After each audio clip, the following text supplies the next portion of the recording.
The mystery of Master Corny. Provence, Master Corny's village, was not once the dead, silent place it is today. Milling was once such a thriving trade that farms from all around the village, 10 leagues away, brought wheat to be milled. The hills surrounding the village were covered with windmills. When the wind blew, all one could see were the caravans of donkeys laden with sacks, going up and down the pine trees along the road.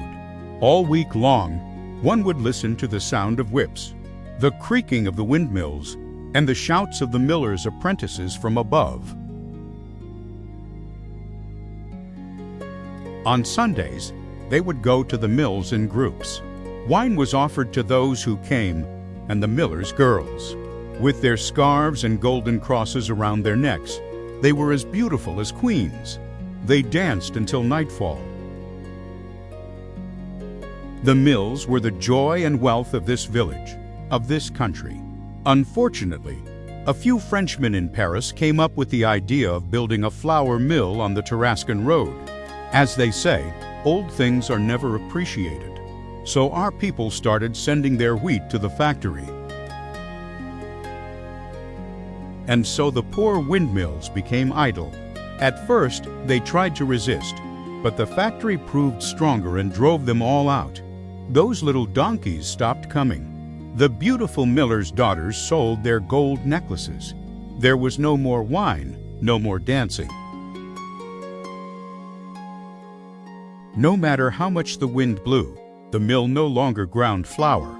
Finally, one day, the municipality demolished these ruins and planted grapevines and olive trees in their place.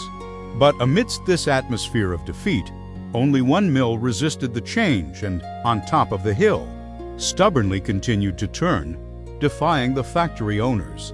This was Master Corny's mill.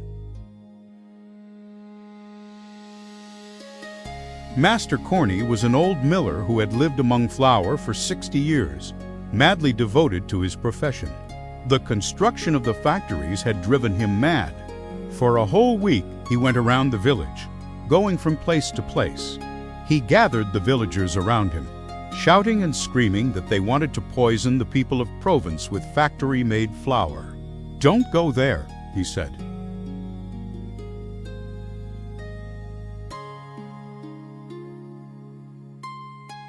These bandits use steam to make flour.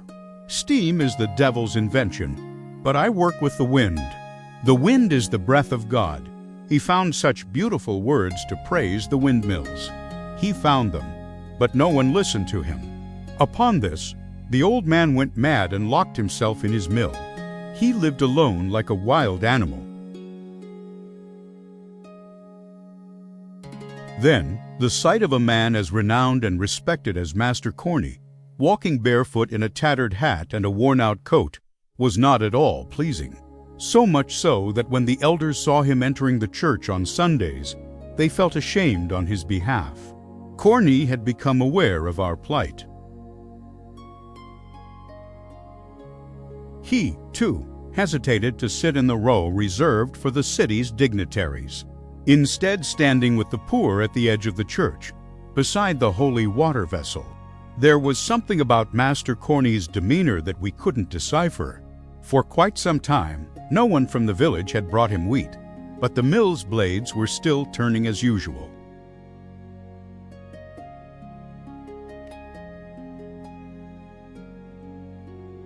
In the evenings, many people encountered the old miller on the roads, his donkey laden with huge sacks of flour. The villagers would call out to him, "Good evening, Master Corny. How is it? Is the mill still turning?" The old man, cheerfully, would reply, "It's always turning, my son. Thank God we're never without work." When asked where he found so much work, he would put his finger to his lips and, very seriously, say, "Oh, I work for export." It was impossible to get any more out of him. As one passed by, the door was always closed, and the enormous wings were always moving.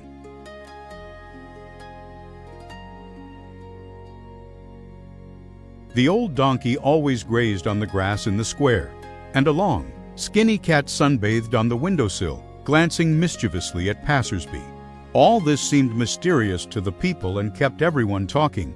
Everyone explained Master Corny's secret in their own way. But the general consensus was that there were more bags of gold than sacks of flour in that mill. Finally, everything came to light.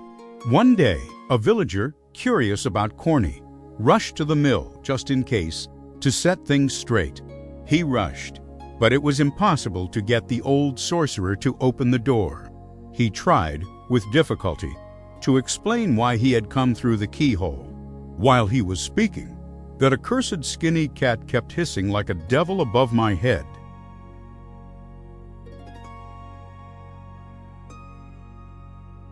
Leaving Corny at the mill, the villager returned and told Corny's children what had happened. The little ones couldn't believe it. Both of them, as if it were a favor, asked for permission to go to the mill to see their grandfather. And I couldn't say no.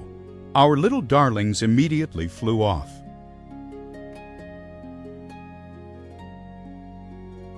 Just as they reached the top, Master Corny came out of the mill.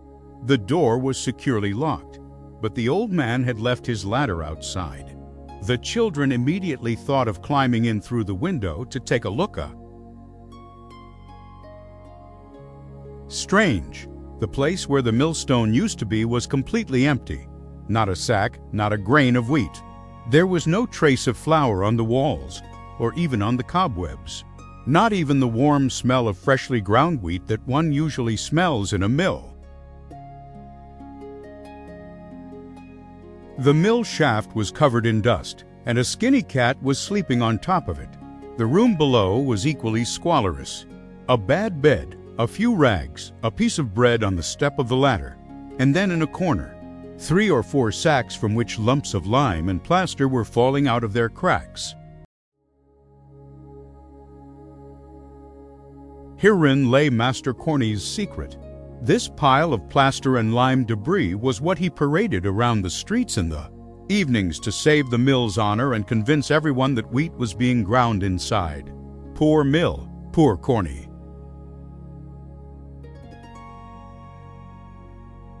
The flour mills had long since taken over all the work. The wings were constantly working, but the millstone was turning idly. After that tragic event, all the villagers immediately decided to load up all the grain they had in their houses and take it to Corny's mill. The whole village set off and arrived uphill with a caravan of donkeys loaded with wheat, but this time, real wheat.